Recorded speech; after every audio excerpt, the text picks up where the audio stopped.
오늘 본문 이사야 31장은 이사야 30장과 연결되는 말씀입니다. 30장 2절에서 바로의 세력 안에서 스스로 강하려 하며 애굽의 그늘에 피하려 하여 애굽으로 내려간 이스라엘의 행태를 문제 삼으셨는데 오늘 본문도 그 연장선에 있습니다. 1절을 보면 도움을 구하려 애굽으로 내려가는 자들에게 화 있을 것이라고 선포합니다.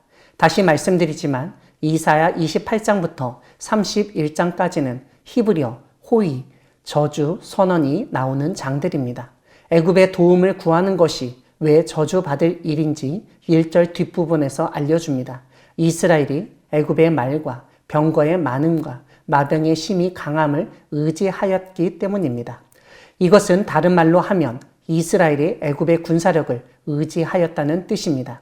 이렇게 강대국의 군사력을 의지하다 보니 이스라엘이 하나님을 앙모하지 않고 하나님을 구하지 않았습니다. 즉, 군사력이냐 신앙이냐의 문제에서 이스라엘은 철저하게 신앙을 버리고 군사력, 세상의 권력을 선택하였다는 말입니다. 이렇게 애굽의 군사력을 의지하였던 이유는 그들이 나름대로 지혜로운 선택을 하였다고 여겼기 때문입니다. 즉, 아수르의 위협 속에서 생존하기 위해서는 아수르의 군사력에 버금가는, 아니 그것을 능가하는 군사력을 가진 애굽을 의지하는 것이 당연했고 그게 지혜로운 길이었던 것입니다. 그런데 2절을 보면 그런 이스라엘 못지않게 여호와 하나님이 지혜로우시다는 점을 상기시키십니다. 즉, 합리적으로 생각하고 선택하는 이스라엘보다 하나님이 더욱 지혜로우시다는 점을 일깨운 것입니다. 그래서 이스라엘이 자신의 생존과 평안을 위해서 애굽의 군사력을 선택한 지혜를 비웃듯 하나님은 오히려 재앙을 내리실 것이라고 선포하십니다.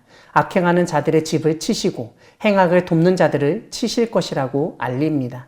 무엇보다 3절을 보면 애굽은 사람이고 신이 아니며 그들의 말들은 육체요 영이 아니라는 사실을 지적합니다. 즉, 이스라엘이 볼 때 애굽은 자신을 구해줄 신과 같은 존재였고 애굽의 말들, 즉 군사력은 하나님의 능력과 같이 여겨졌던 것입니다.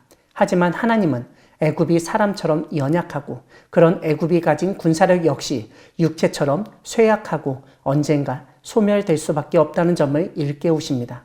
무엇보다 3절 뒷부분을 보면 하나님이 손을 펴시면 돕는 자도 넘어지고 도움을 받는 자도 엎드러져서 다 함께 멸망하게 된다는 점이 언급됩니다.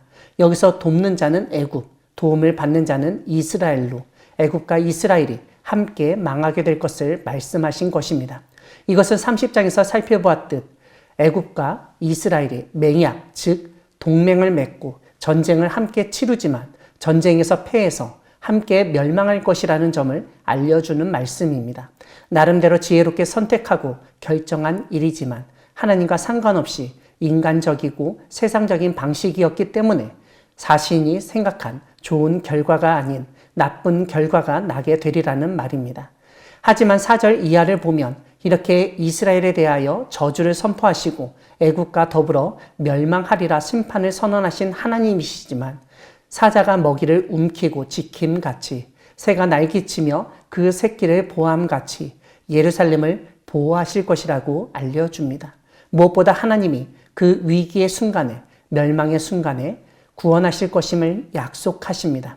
이러한 보호와 구원의 말씀을 선포하신 이유는 다름 아니라 지금이라도 애굽을 의지하였던 마음을 버리고 하나님께 돌아오기를 바라셨기 때문입니다. 하나님의 심판과 구원의 날에는 은우상, 금우상을 각 사람이 던져버릴 것이고 아수르는 칼에 엎드러질 것이라고 선포하십니다. 그런데 이것은 사람의 칼이 아니라 하나님의 심판의 도구로 이루어질 것임을 알려줍니다.